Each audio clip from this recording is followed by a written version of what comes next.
Alors, hier, il y a un gros virus qui m'a sauté sur la gorge et je vais essayer d'être capable de parler. Mais je sais que je vais être capable parce que je ne sais pas pourquoi ce matin je sens quelque chose de différent.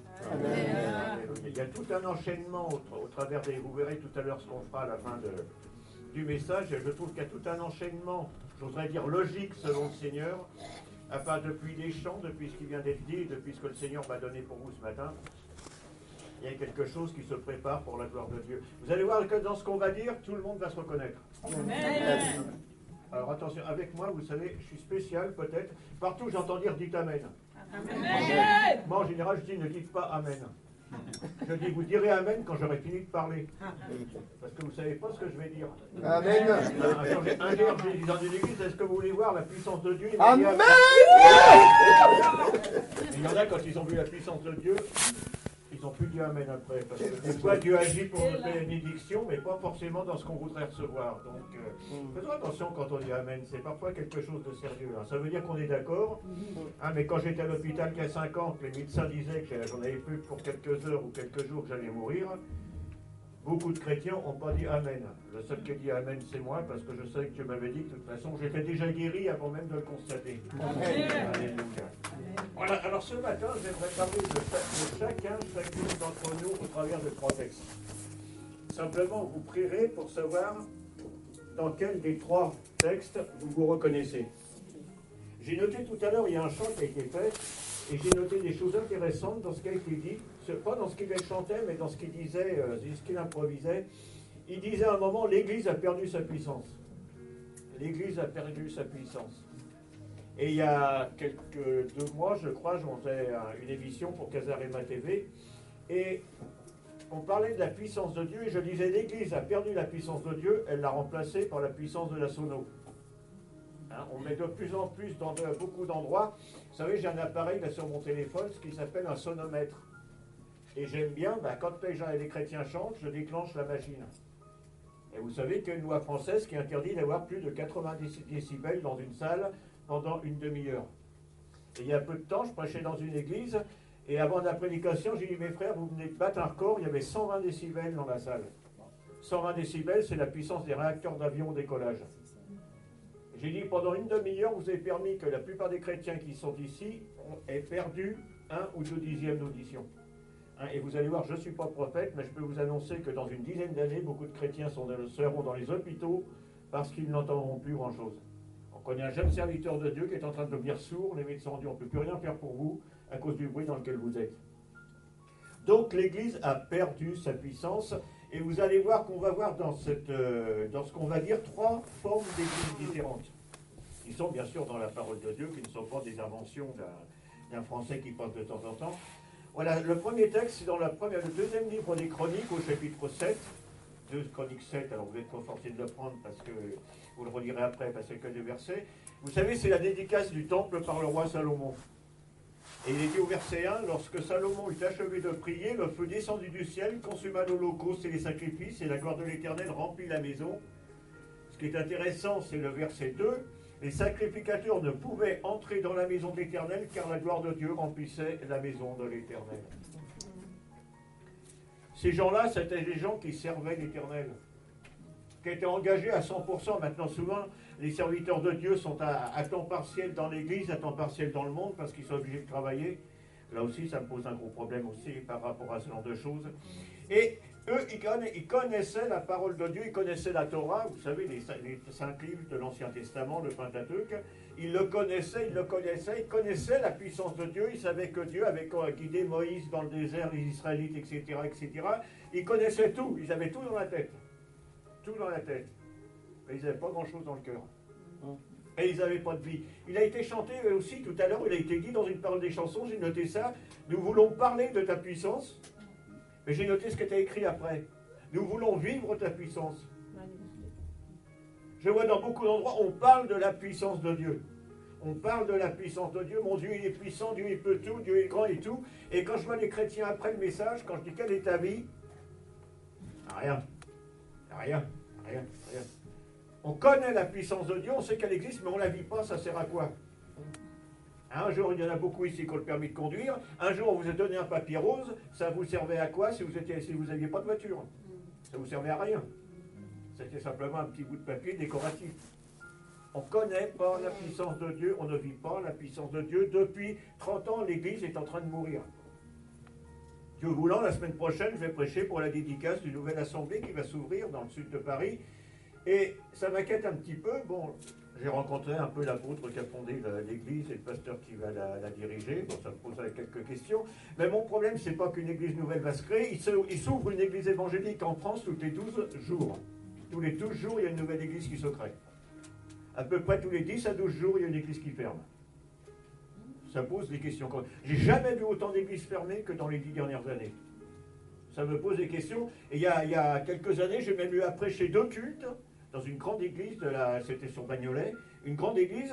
Et ce que j'ai appris, c'était les cultes de clôture de l'église ont fermé l'église. À l'époque, j'étais encore au niveau du ministère d'évangéliste, et j'ai dit, mais c'est la première fois de ma vie que je prêche pour la fermeture d'une église. C'était une église qui avait des centaines de personnes. Et cette église est devenue un centre islamique. Mais il prêchait la gloire de Dieu, il prêchait la gloire de Dieu. Et total, l'église évangélique s'est transformée en centre musulman. Si c'est ça la gloire de Dieu, je ne dois pas avoir le même Dieu qu'eux. Parce que mon Dieu, c'est un Dieu de puissance, c'est un Dieu de vie, c'est un Dieu de gloire au nom de Jésus-Christ. C'est pas un Dieu qui fait que notre église va se transformer en centre musulman dans les jours qui viennent. Ou alors, vraiment, je ne comprends plus Dieu, il y a un problème.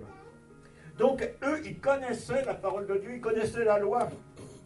Et ils la connaissaient tellement qu'ils l'amplifiaient, puisqu'ils avaient même 613 commandements. Nous, on a du mal, déjà, on a accepté 10. Eux, 613. 365, tu devras faire, et les autres, tu ne devras pas faire. Et actuellement, on voit quasiment tous les matins actuellement des Juifs, et on discute avec eux, ils sont encore sous la loi. Mais on leur disait, vous n'êtes pas sous la loi, vous n'êtes pas sous la parole de Dieu. Vous êtes sous la parole de ceux qui connaissent la parole de Dieu. Donc, total, ils avaient un problème par rapport à une histoire d'enterrement. Ils avaient 2 rabbins différents, parce qu'ils sont... Alors, soyez pas juifs, parce que le jour où on vous enterre, c'est encore plus compliqué que chez nous.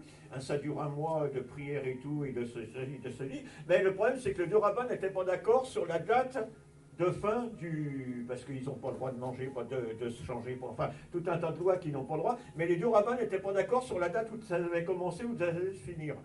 Et donc, les juifs se disaient, mais on écoute quel rabbin? Parce qu'il y en a un qui utilise la Torah en disant ça, l'autre qui utilise la Torah en disant autre chose. C'est bien beau de connaître la parole de Dieu. J'entendais il y a quelque temps un serviteur de Dieu qui disait, j'ai prêché 400 fois sur le même thème l'année dernière. J'ai dit, à mon avis, il a perdu au moins 350 fois l'occasion de prêcher la parole de Dieu. Parce que 400 fois sur le même thème, moi je veux bien, ou alors les gens sont sourds. Un pasteur disait, en général des chrétiens, pour leur prêcher 5 fois le même message. Et au bout de 5 fois, ils s'aperçoivent qu'on l'a déjà dit. Pas ici, vous êtes tous parfaits, mais de beaucoup de Dieu. Donc, eux, ils connaissaient la parole de Dieu. Ils avaient un Dieu puissant, mais où il était ce Dieu? Il était au-dessus d'eux. Et je me rappelle, bon, il y a pas mal de Congolais et tout, et je ne me rappelle pas parce que je n'étais pas né, mais il y a un peu plus de 4 siècles, il y a des missionnaires catholiques à l'époque qui sont arrivés sur le fleuve Congo, qui ont débarqué, et ils ont prêché, notre Dieu est puissant, notre Dieu est puissant, notre Dieu est grand, il est tout là-haut et tout, et les autochtones à l'époque, ils ont dit, mais mince, si ce Dieu, il est tellement haut, et si nous, on est à notre niveau, il faut qu'on fasse quelque chose pour arriver auprès de Dieu. Mais le problème, c'est qu'à l'époque, on ne leur enseignait pas la puissance de Dieu, le nom de Jésus et le Saint-Esprit. Donc, qu'est-ce qu'ils ont fait? Eh bien, ils ont simplement utilisé des esprits occultes, en disant, ces esprits, de toute façon, ils sont déjà au-dessus de nous, mais s'ils sont au-dessus de nous, ils sont entre nous et Dieu, donc peut-être que ces esprits nous approcheront de Dieu. Ça a été complètement l'opposé qu'ils devaient se faire. Donc, eux, ils connaissaient la parole de Dieu, ils avaient un Dieu qui était au-dessus d'eux. Maintenant, il y en a d'autres, on va passer dans l'évangile selon Matthieu, chapitre 17, que vous connaissez tous, c'est le moment où Jésus est sur la montagne qu'il est transfiguré. Donc il est dit, Matthieu 17, bon, verset 1, etc., jusqu'à 6, etc., toute la suite. Mais bon, il est dit qu'il fut transfiguré, son vêtement resplendit comme le soleil, Moïse y est apparu, etc., etc. Et on voit Pierre qui dit, Seigneur, il est bon que nous mettions des tentes pour nous installer. Eux, ils ont déjà fait un pas supplémentaire, ils n'ont pas Dieu au-dessus d'eux, ils ont Jésus avec eux. Et moi, je ne sais pas, moi je suis peut-être un petit peu simplet, mais j'ai l'impression que si j'avais suivi Jésus pendant des années, j'aurais une foi 10 fois plus que celle que maintenant. Parce que si on l'avait à côté de soi, si on l'avait pour pouvoir nous enseigner, c'était quand même le meilleur enseignant. Hein, donc c'était en théorie le meilleur enseignant. On se demande même si c'était le meilleur enseignant, parce que souvent il enseignait, mais les gars ne comprenaient rien. Donc c'est pas Jésus qui n'était pas un bon enseignant, c'est ceux qui l'écoutaient qui étaient un peu bizarres. Mais on voit que ce que fait Pierre, il dit ça y est, on voit la gloire de Dieu, enfin j'ai compris la gloire de Dieu, on s'installe. Et on va être tranquille là-haut, on va être en petit comité, il y aura Élie, il y aura Moïse, il y aura Pierre, il y aura Jacques, il y aura Jean, il y aura personne, et Jésus, il n'y aura personne d'autre. On sera tranquille là-haut, peinard, le Seigneur va nous bénir, hein, Dieu avec nous, et que les autres se débrouillent. Ça, c'est un peu la mentalité de beaucoup, le Seigneur est avec nous, il n'a pas à être ailleurs. Venez chez nous, on sera mieux, etc., etc. Ils commencent à connaître le Seigneur est avec eux. Le Seigneur est avec eux. Ça ne veut pas dire qu'ils comprennent mieux. Ça ne veut pas dire qu'ils comprennent mieux. Mais déjà, le Seigneur, Dieu n'est plus au-dessus d'eux, il est avec eux. Et on rencontre une troisième catégorie, j'espère que vous êtes tous dans celle-là, si vous n'êtes pas dans celle-là, on priera tout à l'heure. On passe dans le livre des Actes au chapitre 2, vous savez, c'est le jour de la Pentecôte. Ils étaient tous ensemble dans le même lieu, tout d'un coup vint du ciel un bruit comme celui d'un vent impétueux, remplit la maison, etc., etc. Ils furent remplis du Saint-Esprit et se mirent à parler en langue selon ce que leur esprit leur donnait. Ceux-là, ils n'ont plus un Dieu au-dessus d'eux. Ils n'ont plus un Dieu avec eux. Ils ont un Dieu qui entre en eux, c'est différent. Ils ne connaissent plus la parole, ils ne connaissent plus seulement la parole. Ils vivaient la parole. Je me souviens que c'était en 86, c'était chez le pasteur Jules Taubois, à la Boulogne. Il y avait un évangéliste, Jean-Louis Jaillet, il commence à prendre de l'âge maintenant, le brave homme, mais il continue, il tient le coup, il tient la barre. Et il est en train de prêcher, tout d'un coup, un bon protestant s'est levé, sa Bible sous le bras, il a dit « Moi, monsieur, je connais la Bible depuis 20 ans. » Jean-Louis a dit « C'est très bien, tu la vis depuis combien de temps ?» L'autre, il s'est rassis, on ne l'a plus entendu de la soirée.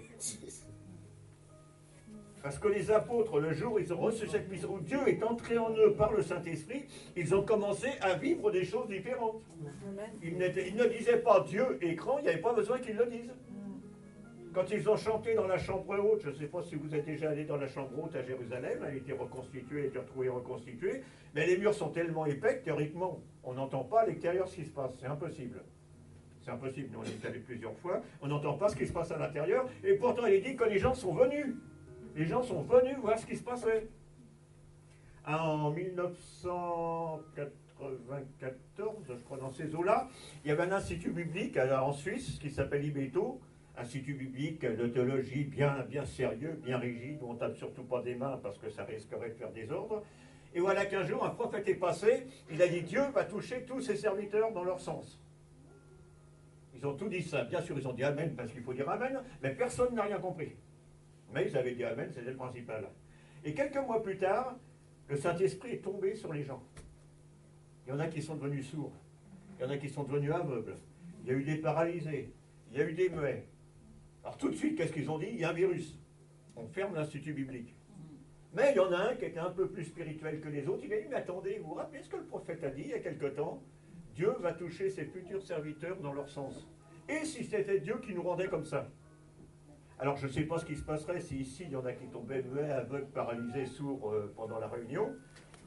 Est-ce qu'on dirait c'est Dieu qui agit ou est-ce qu'on commencerait à avoir peur? Alors, ils ont dit, on ne ferme pas l'institut par la foi et on va continuer les enseignements. Alors, c'était super, les sourds portaient les paralysés, les aveugles se faisaient guider par les muets, etc., etc.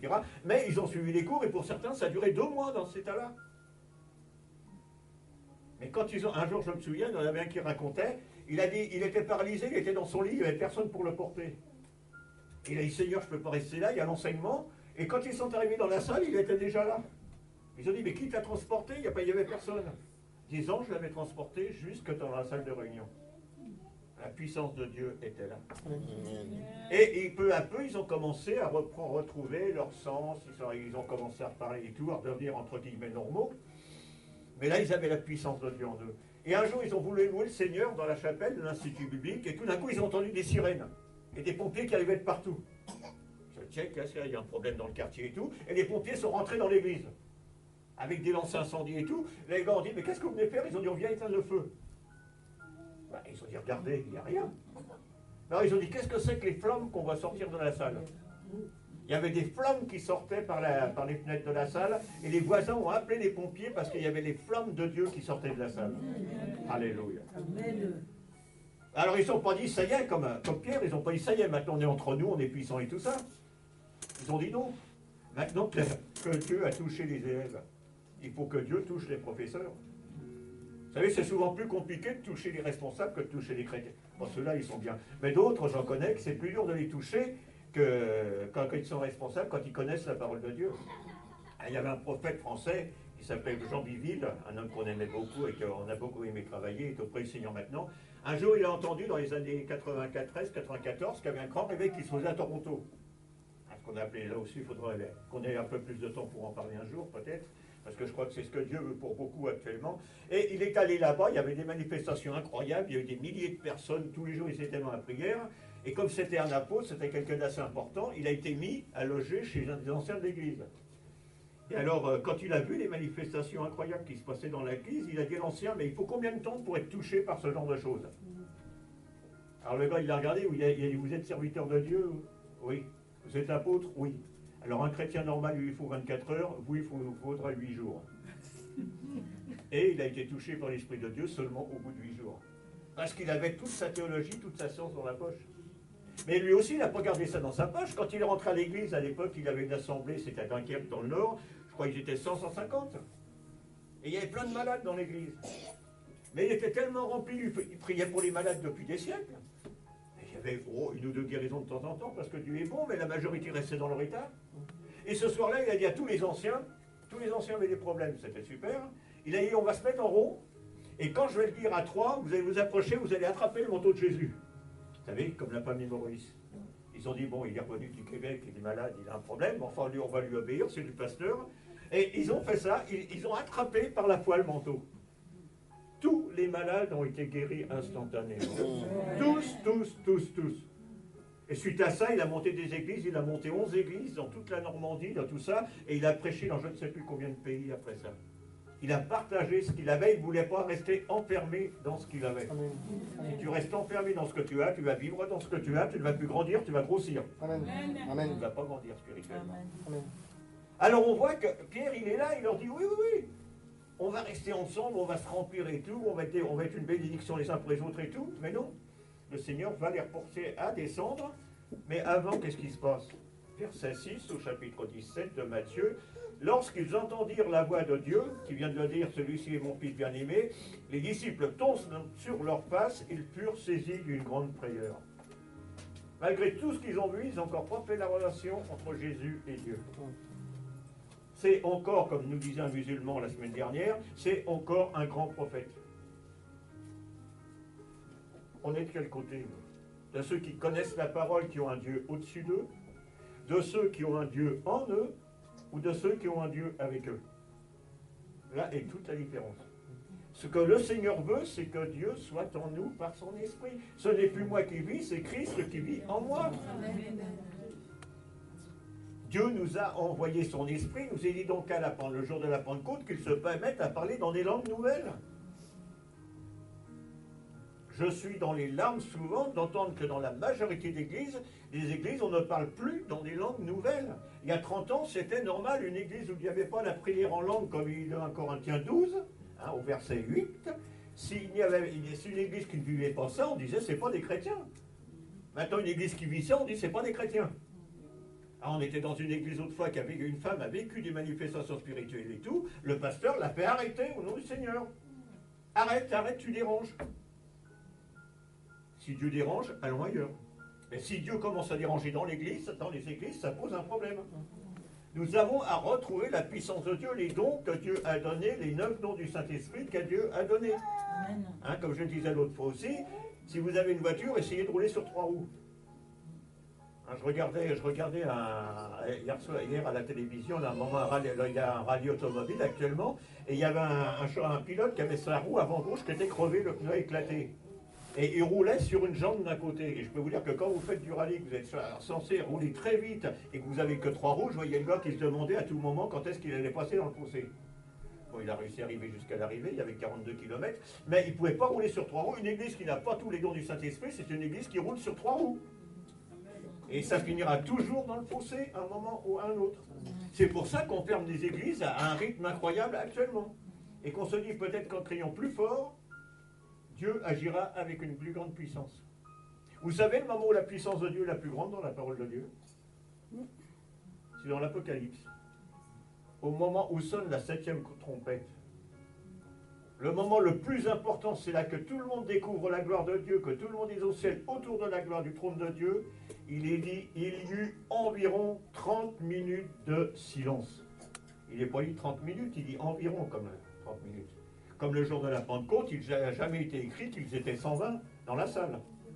Ça n'a jamais écrit. Il est écrit qu'ils étaient environ 120. Ça veut dire qu'ils étaient peut-être 118 ou 122. Mais ils n'étaient pas 120 parce que quand la Bible veut dire des choses précises, elle le dit. C'est un détail, vous me direz, non, c'est pas un détail. Parce que s'ils avaient été 120, c'est un nombre spirituel. 10 fois 12. Si c'était 118, c'était un nombre pratique. C'était un nombre humain, on pourrait en parler plus longtemps. Donc ce que Dieu veut, c'est que l'Esprit de Dieu soit en nous, qu'il agisse avec une grande puissance. Le Seigneur n'a pas besoin qu'on prêche l'Évangile dans la rue. Oui, on peut prêcher l'Évangile. J'étais 23 ans évangéliste, j'ai vu la gloire de Dieu. Mais je n'ai pas vu la gloire de Dieu dans la prédication. J'ai vu la gloire de Dieu dans les fruits qui se ruaient à la prédication. Alléluia. On dit que notre Dieu est grand, qui ressuscite les morts. Combien on ressuscite de morts dans nos réunions? Hein, j'ai peut-être dit ici, il y a quelques années, on était au Cameroun, on a fait une mission au Cameroun avec toute une équipe. Et un soir c'était un prédicateur, un Nigérian qui prêchait, et puis il m'avait demandé de m'occuper de ceux qui s'étaient convertis. Il y en a pour 250, je crois, qu'on donne leur vie au Seigneur ce soir-là. J'ai prié pour les 250, il a dit, je prie pour les malades. J'ai dit, là, il est mal parti, parce que vous savez, en Afrique, quand il y a des foules, c'est pas nos petites églises, hein, il y avait du monde partout. Et à un moment, il y a un couple qui est arrivé avec un bébé dans les mains. Et le prédicateur, il y avait tellement de clients là, qui attendaient la prière pour les malades, il a dit, envoyez-le au frère Jean-Paul. Il me l'a envoyé, j'ai dit, j'en ai déjà 250 qui m'attendent, j'ai pas le temps de m'occuper du petit, envoyez l'équipe d'intercession. Et on avait prêché que Dieu ressuscitait les morts, qu'il guérissait les malades et tout. Et au bout de 40 minutes, le frère qui dirigeait l'intercession, il vient en pleurant. Je dis, qu'est-ce que Martin, il y a un problème? Il me dit, oui, il est vivant. Je dis, oui, ça fait 2000 ans que je suis au courant. Et puis, je parle pas de Jésus, je parle du bébé. Et comment ça? Il dit, c'est pas un enfant malade qu'ils ont amené, c'est un cadavre. Et comment ça, c'est un cadavre? Oui, le gamin, il est mort depuis 12 heures, ils nous ont amené le cadavre à la prière. Et maintenant, le cadavre, pour la gloire de Dieu, il a 6 ans. Et la petite fille, elle est en pleine santé. Il est ressuscité. Et les parents n'étaient pas chrétiens. C'était pas des chrétiens. Si vous allez sur le site de notre ONG à Dublin, là, sur UNEP, on a le témoignage du père qui a donné sa vie au Seigneur après la résurrection de son enfant. Mais il était simplement venu là parce que vous savez, il courait dans les rues avec le cadavre dans les mains, en pleurant et tout, comme ça se fait beaucoup là-bas. Et à un moment, il lui a dit, oh bah tiens, il y a quelqu'un qui a dit, amenez donc le cadavre ce soir parce qu'il y a des gens qui prient pour les malades. Mais ils n'ont pas réfléchi, ils amenaient le bébé mort. Et le bébé a été ressuscité. Et les parents ont donné leur vie au Seigneur après. C'est ça, vivre la présence de Dieu. Nous voulons vivre la présence de Dieu. Nous ne voulons pas la dire simplement. Quand tu prêches dans la rue, je le disais, oui, prêchez l'évangile si vous voulez, mais si vous repartez, vous n'avez pas prié pour les malades, qu'il n'y a pas des signes et des prodiges, ça servait à quoi? Ça servait à quoi? C'est ce que Dieu veut. Une année, c'était dans les années, c'était il y a un peu plus de 30 ans, donc calculez à peu près, je suis en train de me perdre dans les dates, et une sœur me dit, je sens que le Seigneur veut que je déménage le piano qui était à la maison pour l'emmener je ne sais plus trop où. Vous savez, un piano, c'est pas les synthés, c'est un piano, ça fait dans les 300 kilos. On appelle 2-3 frères, on va chez la sœur, on essaie de lever tout, oh là là, et puis on se dit, bon, il faut louer une camionnette pour emmener le camion. Pardon, pour emmener le piano. Et voilà qu'on part, mais un samedi après-midi, c'est trouver une camionnette de location, aucune. Et près d'une agence de location, on voit 2 types arrêtés dans une camionnette blanche, ils attendaient. Ils avaient des bonnes têtes bien arabes, c'était à Rouen. Et on frappe à la porte, on dit, qu'est-ce que vous faites là? Ils nous répondent, on n'en sait rien, on attend. Bizarre. Bon, on leur dit, écoutez, si vous n'avez rien à faire, on a un piano à déplacer, est-ce que vous voulez nous aider? Puis la sœur dit, je vous donnerai un peu d'argent pour l'essence. Donc les gars disent d'accord, on va déplacer. Je me rappelle, il y avait du matériel de cuisine dedans, il a fallu faire un ménage colossal. On transporte le piano, on le met dans la camionnette, et nous voilà partis. Et tout d'un coup, le Seigneur... Alors, bien sûr, il y en a tout de suite qu'on voulait évangéliser, là, comme avec un marteau sur des clous, là, il commence à enfoncer le clou. Et puis à un moment, je regarde un des gars, je lui dis, non, toi, t'as une fiancée qui est malade. Si tu donnes ta vie au Seigneur, que tu pries pour elle, ta fiancée sera guérie. Il Il dit, comment tu sais que j'ai une fiancée qui est malade? J'ai dit, parce que j'ai quelqu'un là-haut qui vient de me le dire. Alors le gars intéressé, on discutait tout ça. Ça se finit, et la sœur donne une petite enveloppe pour payer le carburant et tout ça. Et voilà, quelques jours après, la sœur m'appelle, elle me dit, écoute, tu sais ce qui est arrivé? Le gars vient de revenir chez moi. Il rend l'argent. Il veut plus de l'argent. J'ai dit, ça y est, il s'est converti, il a payé pour sa fiancée, elle a été guérie. Alléluia. C'est ça que Dieu veut, frères et sœurs. C'est ça que Dieu veut. Pas qu'on prêche l'évangile, je vais dire, oh là là. Il y a des tas de gens, j'en vois, qui prêchent. Un jour, il y en a un qui a prêché l'évangile, c'était en 86. Il prêchait il a commencé porte de Montreuil, il a terminé 31 stations plus loin. Il sortait de l'école biblique de la Courneuve, là, chez le pasteur Salvarad Raja. Oui, c'est ça, c'est Raja. Il a 31 stations sans arrêter de parler. Personne ne pouvait rien ajouter. Et à un moment, là, j'ai dit, l'Esprit de Dieu doit pas être en lui, c'est pas possible. Il m'attrape par le col devant tout le monde, il me dit, toi, t'as fait la paix avec Jésus. T'as fait la paix avec Jésus, pardon. Je lui tape sur l'épaule, j'ai dit, avant toi, mon pote. Et tu sais pas qui je suis. Je lui explique, il me dit, mais alors j'ai perdu mon temps. Oh, je dis non, avec tout le boucan que t'as fait, toute la station, tout le métro doit être converti. Mais personne n'avait été touché. Le Seigneur veut qu'on ait la puissance de Dieu en nous. Et vous savez, c'est pas donné aux serviteurs simplement. Une année, on avait été invités, c'était en Lorraine, par une église. Et c'était ça, à la limite de la Lorraine et puis au Luxembourg. Le pasteur avait été ça au Luxembourg. Et on nous a invités à faire une évangélisation. C'était une salle 2 fois comme ça. Alors c'était génial, on devait être 15 sur l'estrade, parce qu'ils avaient fait venir un groupe de louanges de Pontoise. On était 15 sur l'estrade et il y avait 6 personnes dans l'assemblée. Et sur les 6 pasteurs, il y avait la femme du pasteur, le pasteur, ses filles, et puis je ne sais plus qui. Premier soir, ça ne m'a pas dérangé. Deuxième soir, j'ai dit, il y a un problème. J'ai dit, frères et sœurs, on va agir avec la puissance de Dieu, on va imposer les mains aux chaises au nom de Jésus. Encore une fois, ils se sont dit, là, un truc qui ne va pas. Mais bon, comme on était invités par ils ont obéi, Seigneur, tu bénis celui qui va s'asseoir sur la chaise, tu bénis. Et puis le pasteur est venu me voir derrière en cachette, il m'a dit, tu sais, on a rempli une seule fois l'église. On avait organisé un repas gratuit. Donc les gens sont venus manger, mais personne n'est resté après. J'ai dit, c'est pas un problème, demain on sort, on évangélise. On nous a fait évangéliser dans un endroit, c'était génial, il n'y avait personne. Il pleuvait à torrent. Tout ce qu'on a attrapé, c'était un rhume, mais à part ça, pas grand-chose de bien. On a amené personne, et le soir, à nouveau, je commence à prêcher devant mes chaises. Avec la famille pastorale devant, mais il n'y avait que eux, c'était génial. Et tout d'un coup, on voit les portes de l'église qui s'ouvrent, on voit une foule rentrer. On dit, qu'est-ce que c'est que ce truc? D'où ils viennent? Alors j'ai arrêté de parler, j'ai dit, mais vous venez d'où vous? Alors il y en a qui s'est levé, il a dit, voilà, on est des footballeurs professionnels, on est de la région, on vient de cogner un tournoi de football. On était en train de faire la fête dans les bistrots du coin, et on a rencontré ce jeune homme, je dis, un jeune que certains devaient connaître, et ce jeune nous a dit, vous avez gagné, c'est super, venez faire... Alors, qu'est-ce qu'ils ont compris? Ça, je ne sais pas, parce que le Seigneur est bizarre. Il leur a dit, venez faire la fête avec nous à l'église. Et ils sont venus. Mais quand j'ai compté, j'ai dit, en principe, je connais un peu le foot, il y a 11 joueurs sur le terrain, il y a toujours 3 ou 4 remplaçants, donc mais maximum 20 personnes. Mais là, c'est toute l'église qui était pleine. Ils ont dit oui, parce qu'on a amené aussi les supporters. Bon, j'ai recommencé mon boulot, j'ai recommencé à prêcher, et puis tout d'un coup, Dieu m'arrête. Et j'ai dit, il y en a un ici qui est fâché avec sa fiancée. Si tu donnes ta vie au Seigneur, vous allez vous réconcilier. Ah, ils se sont tous tournés vers le même. Et merci Seigneur, ça confirme. Et le gars se lève en pleurant, il vient, papa m'était là, il se met à genoux, il donne sa vie au Seigneur et tout. Tout le monde dit Alléluia, mais tout d'un coup, il y en a un autre qui se lève. Moi aussi, je veux donner ma vie au Seigneur. Puis un deuxième, puis un troisième, puis un quatrième. Et au bout d'un moment, j'en vois un qui arrive, au moins 1m90, une armoire et tout. Je lui dis, toi, vu ta taille, t'es au moins le gardien de but.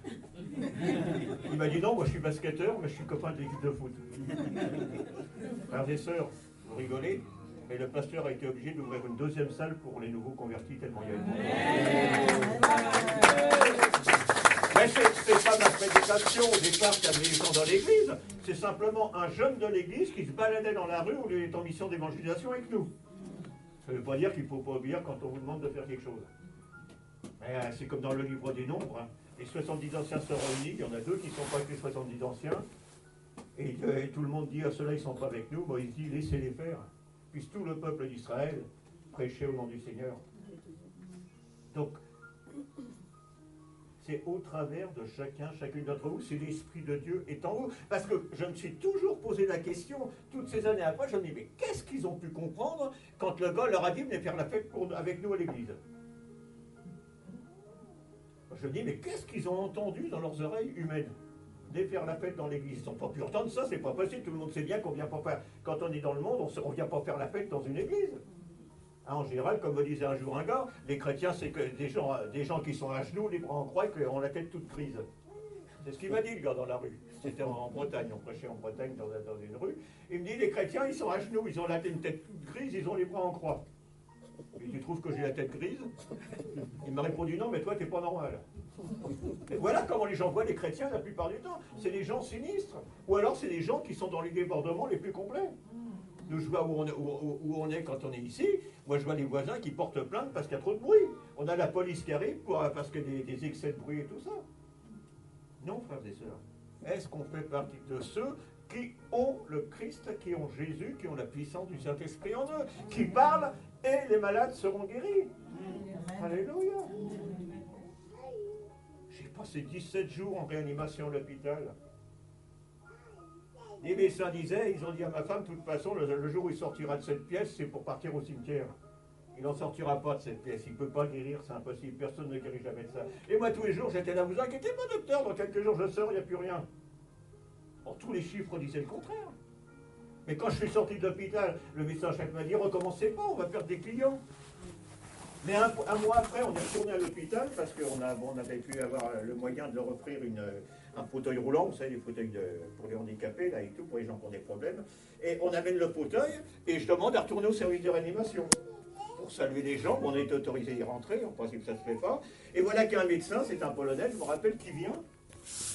Il avait prêché la parole de Dieu pendant au moins je ne sais pas combien de temps et combien d'heures. Et quand on est rentré dans la salle de réanimation, c'est pas nous qui lui avons parlé de l'évangile, c'est lui qui nous a parlé de Dieu pendant moins de demi-heure. Le médecin qui nous avait écouté pendant 17 jours. Et c'est lui qui nous parlait maintenant du Seigneur. Alléluia. C'est ce que Dieu veut. Et quand j'étais pas là, il n'y avait pas la puissance, enfin il y avait la puissance de Dieu en moi, mais je peux vous dire que j'étais couché, il y avait 12 purvisions dans les bras, il y avait des machines dans le ventre, il y avait des machines partout. Donc c'était pas le grand bonhomme là qui était en train de prêcher l'évangile avec puissance, c'était plutôt le gars qui avait perdu 15 kilos. Hein. J'ai 15 kilos de moins que maintenant, vous vous rendez compte? On pouvait se cogner dans les os. Et ben, j'étais à un moment où j'étais le plus faible, c'est là que Dieu a été puissant. Où est-ce qu'on en est chacun et chacune de la puissance de Dieu en nous? Est-ce qu'on la prêche sans la connaître? Est-ce qu'on la prêche en la connaissant mais on ne la vit pas? Ou est-ce qu'on la prêche en la connaissant et en la vivant? C'est ça le problème. Où est-ce qu'on en est? Est-ce que quand tu pries pour les malades sont guéris? Si tu me dis oui. Hein, il y a les 3 derniers malades pour qui on a prié, nous ils sont morts. Et moi je ne prie pas pour que Dieu guérisse les malades, je prie pour que Dieu fasse sa volonté dans la vie des malades. C'est différent. C'est très différent. Si tu ne veux pas guérir quelqu'un, tu peux prier. On a un jour un groupe qui nous a demandé, il voulait faire un mois de jeûne et prière parce qu'il y avait un frère qui avait un cancer des poumons. Est-ce que tu veux participer à la chaîne? Est-ce que vous voulez participer à la chaîne de jeûne et prière? J'ai dit, attendez, moi je ne réponds pas comme ça. Laissez-moi quelques jours et je vous rappelle. Dieu m'a dit, prie pas pour sa guérison, il va mourir. Alors bien sûr, je n'ai pas appelé le gars pour lui dire tu vas mourir, mais j'ai appelé les responsables en disant non, parce que Dieu va le répondre à lui. Oh, t'as pas de foi, t'as pas de foi. J'ai dit, c'est possible que j'ai pas de foi, mais moi j'écoute mon Dieu. Un mois après, on enterrait le frère. Et tous ceux qui avaient jeûné pendant un mois, ils étaient plutôt dans la détresse en se demandant pourquoi Dieu ne répondait pas à leurs prières. Parce que Dieu n'avait jamais dit je veux guérir cet homme. Quand vous priez pour quoi que ce soit, demandez au Seigneur s'il veut vraiment répondre à cette prière. C'est important. Sans ça, il n'y aurait plus de morts dans les églises. Il n'y aurait plus de morts dans les églises si Dieu hein, je ne sais pas s'il y en a beaucoup ici qui prient pour que quelqu'un ne soit pas guéri. J'ai jamais entendu. Et pourtant, plusieurs fois, moi j'ai eu à dire à des gens, je prie. J'ai eu un petit garçon de 15 ans un jour qui était en train de mourir d'un cancer. Je lui ai dit, ta maladie ne m'intéresse pas du tout. Tout son pays, il était suisse, tout son pays priait pour sa guérison. 15 ans, cancer des os, après un match de foot, il a pris un coup dans la jambe, ça y a déclenché un cancer. Et quand on nous a demandé de venir le voir, à l'époque, il a refusé, puis après il a accepté, il m'a regardé, il m'a dit, vous venez prier pour ma guérison? J'ai dit non, ça m'intéresse même pas. Oui, Dieu peut te guérir maintenant. Dieu peut te guérir dans 8 jours, Dieu peut t'emmener. J'en sais rien, j'ai dit tout ce qui m'intéresse, c'est que tu rencontres Jésus. Il m'a dit, asseyez-vous sur mon lit, il faut qu'on parle. Il a donné sa vie au Seigneur, il était complètement changé. Et quand je suis sorti de la chambre, je savais que c'était des chrétiens vraiment engagés, je leur ai dit, je m'excuse, mais dans un mois, vous enterrerez votre fils.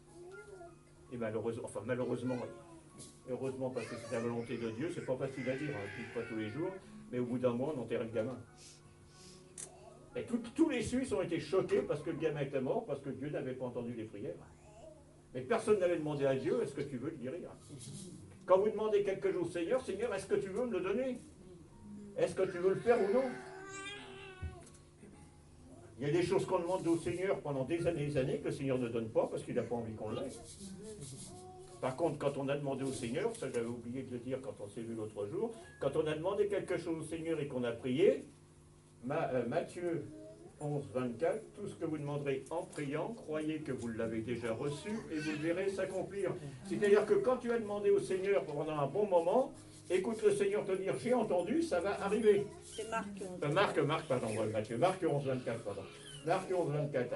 Hein, comme dit le prophète Daniel, 21 jours après qu'il ait prié le Seigneur, la réponse du Seigneur est arrivée. Donc quand vous demandez quelque chose au Seigneur, merci Seigneur, parce que maintenant on l'a. J'ai fait cette expérience il n'y a pas longtemps. Vous savez, on a une vignette là, sur les voitures, vignette critère, une vignette jaune.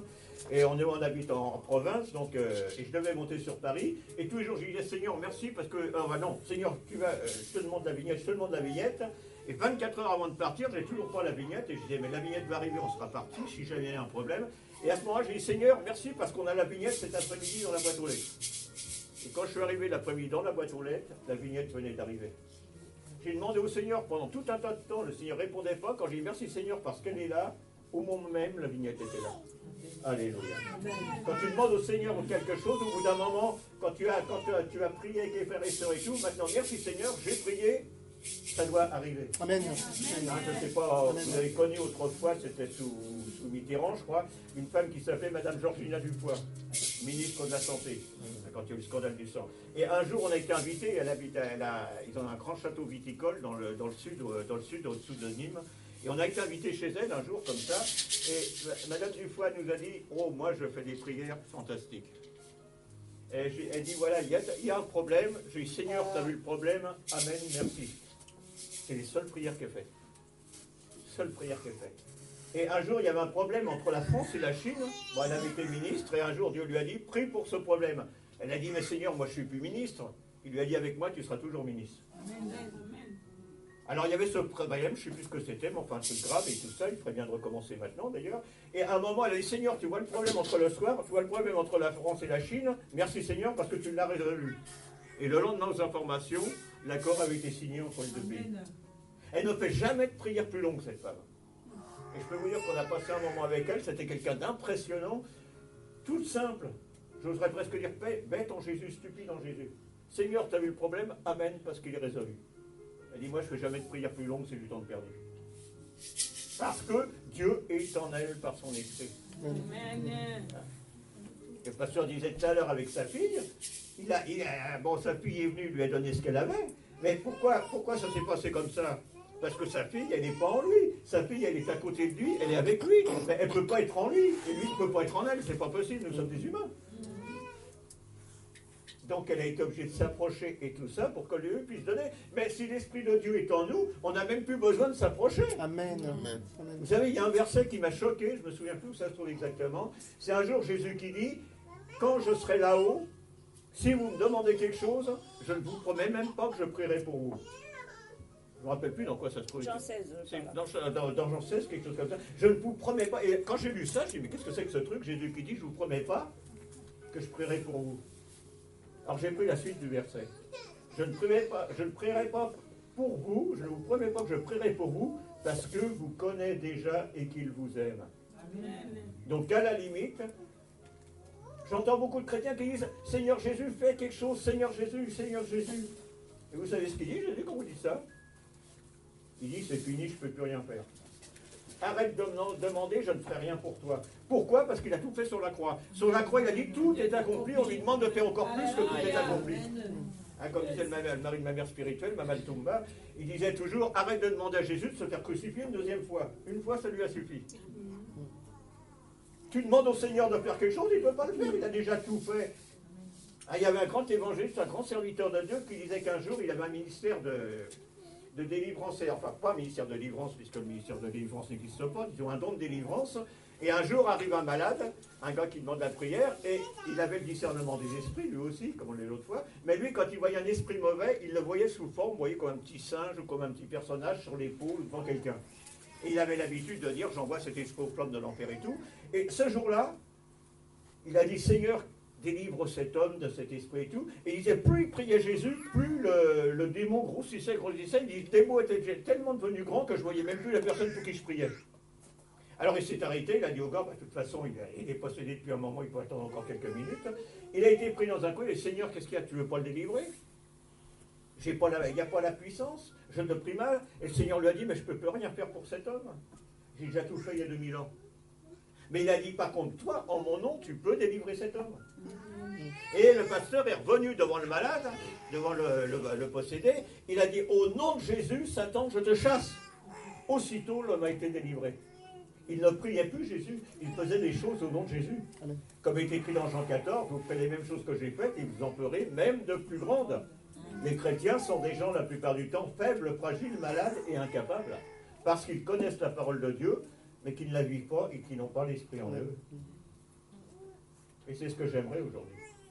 C'est ce que j'aimerais aujourd'hui. C'est pas un jugement. On peut être dans une des trois partie de ce qui a été dit, mais on est obligatoirement dans une des trois parties. On ne peut pas être à l'extérieur. Si on est à l'extérieur, c'est qu'on n'est pas du tout chrétien.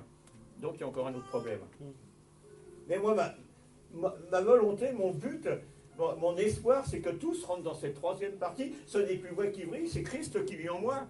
Que quand tu sors, comme disait le pasteur Osborne, le docteur Osborne, il disait, quand je marche sur un trottoir, les démons changent de trottoir. Il ne disait pas quand je prêche sur un trottoir. Il ne disait pas quand je prie sur un trottoir. Il ne disait pas quand je loue, il disait quand je marche. Est-ce que toi, quand tu marches sur un trottoir, les démons changent de trottoir? Moi, je me souviens plusieurs fois c'est arrivé, ma femme peut le dire, bon, c'est arrivé avec elle, mais sans elle.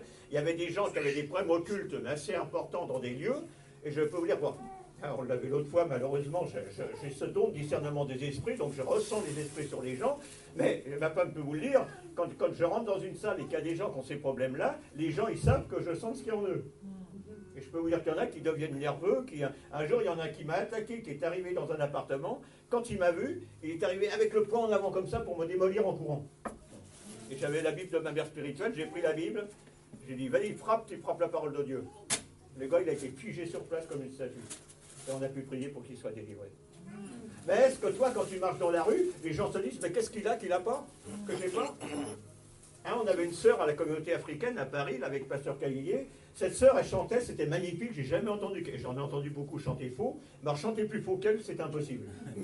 C'était terrible, alors bien sûr, elle était toujours au premier rang du groupe de louanges, ça c'était malheureusement comme ça arrive trop souvent, mais on disait, Seigneur, fais un miracle, fais un miracle. Mais cette sœur, l'après-midi, on avait 4 heures de prière l'après-midi, et le dimanche après-midi, elle descendait dans le métro porte de Montreuil. Et elle se collait sur le métro, et elle chantait dans le métro. Aucun d'entre nous serait descendu dans le métro quand elle chantait. Mais on ne sait pas ce qui se passait. Quand elle chantait, les gens venaient lui dire « Qu'est-ce que tu as qu'on n'a pas ?» Les gens l'entendaient chanter juste comme s'ils entendaient des anges quand elle chantait. Et je peux vous dire qu'à l'époque, dans notre église, on avait quand même Marcel Bungu, c'était pas n'importe qui au douan de l'eau. Et bien Marcel Bungu, à cette époque-là, a amené moins de personnes au Seigneur en chantant qu'elle. On ne comprenait pas comment ça faisait. À chaque sortie, elle amenait des nouveaux convertis. Alors qu'elle chantait, c'était terrible. Dire, c'était pas possible. Dieu est grand. Dieu est grand. Le meilleur des chanteurs amenait du monde, mais la pire des chanteuses amenait encore plus de monde qu'elle. Parce que c'est Christ. Je ne dis pas que Christ ne vit pas dans Marcel Bungu, c'est un vieil ami et tout, je n'oserais jamais dire ça, je le connais très bien. Mais Christ vivait aussi dans cette sœur, et tous les défauts vocaux qu'elle avait étaient complètement effacés parce que l'Esprit de Dieu sortait par sa bouche. C'est ce que Dieu veut pour chacune d'entre nous, qu'au travers de toutes nos incompétences, Dieu soit puissant. Dieu ne choisit pas des gens capables pour le servir, Dieu rend capable des gens qu'il a choisis. J'ai vu des aveugles prêcher, un jeune aveugle de 18 ans qui prêchait sur les plages, sur la côte d'Azur, en disant « Depuis que je suis aveugle, je vois la gloire de Dieu ». Et il n'était pas aveugle de naissance, il avait eu un accident de moto un an avant. Il était devenu aveugle. Il fallait voir les gens qui venaient au Seigneur au travers de son message. Il ne prêchait pas, oui, j'ai été guéri, j'étais aveugle, j'ai été guéri. Non, il était aveugle, mais il disait, je vois la gloire de Dieu. C'est ce que Dieu veut pour nous aujourd'hui, frères et sœurs. C'est ce que Dieu veut pour nous. Alors on va prier.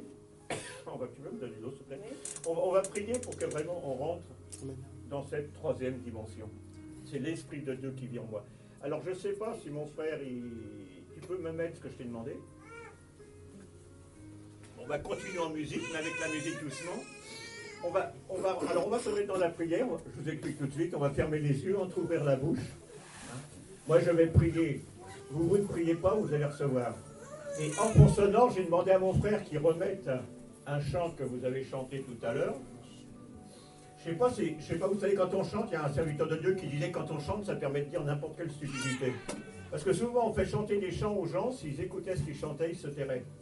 Un jour, on a vu un imam qui chantait dans une église, un rassemblement évangélique qu'on avait vu. Cet imam, c'est ma femme qui l'a invité, c'est la première fois qu'elle prêchait dans la rue, qu'elle évangélisait dans la rue. Elle dit, viens vite voir qui est là. C'était l'imam de la mosquée de Chalon-sur-Saône sur qui elle était tombée.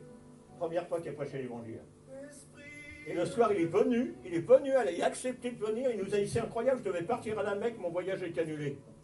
Il a dit, je vais venir à votre rassemblement d'évangélisation. Il y avait 2000 personnes. Il y avait une estrade, une grande estrade au premier étage, et on était au premier rang, on avait laissé par la foi une place entre ma femme et moi. En disant ça, c'était la place de l'imam. Et voilà, tout d'un coup, il y avait plein de musulmans dans la salle. Qu'est-ce qu'on a vu rentrer? L'imam qui arrive, et qui s'assoit à côté de nous. Bon, on lui a donné un carnet de chant pour chanter avec nous. Mais il n'a pas chanté tout de suite, lui. Quand on commençait à chanter, il lisait les paroles. Et il ne chantait les paroles que quand il les acceptait. Mais à la fin, on l'a entendu chanter, ni la mort, ni la vie, ni ceci, ni cela ne nous éloignera de l'amour de Dieu, l'amour du Christ. C'était l'imam de la mosquée de Chalon qui sentait qu'il ne serait pas séparé d'hier. Et quand il est parti, c'est amusant, parce qu'à un moment, il est obligé d'arrêter de partir parce qu'il avait un rendez-vous ailleurs. Et quand il est parti, on l'a vu monter. Il y avait un escalier pour monter. Et c'était marrant parce qu'en cachette, non, c'est pour moi ça, c'est lui là-bas. En cachette, l'imam, il applaudissait Jésus en marchant. Mais l'imam de la mosquée de Chalon chantait au nom de Jésus, mais avant, il avait lu les paroles pour voir s'il était d'accord avec. Donc quand on chante quelque chose, lisons bien les paroles avant pour savoir si on est d'accord. Amen. Alors là, ce qu'on va repasser doucement, vous allez voir. Vous allez peut-être être obligatoirement d'accord, mais je ne suis pas très sûr qu'on ait tous bien fait attention aux paroles qui ont été chantées. Donc il va mettre ça en fond sonore, et pendant ce temps-là, vous allez fermer les yeux, et vous allez recevoir ce que Dieu veut pour vous. Alors si vous sentez que vous devez vous lever, si vous vous levez, si vous sentez que vous vous mettez à genoux, mettez-vous à genoux, si vous voulez vous coucher, couchez-vous, mettez-vous dans la paix du Seigneur, et que votre corps, votre esprit, votre âme soit libre, soit dans la paix. Que toute notre théologie chrétienne qui est bonne soit posée au pied de la croix du Seigneur. Et que la science, notre science spirituelle, soit accompagnée par la puissance de Dieu. Il ne va pas forcément se passer de grandes choses, des choses incroyables. Si Dieu le veut, il se passera des choses incroyables. Mais laissons le Seigneur agir au travers de ce qui va se passer. Ça y est, tu as trouvé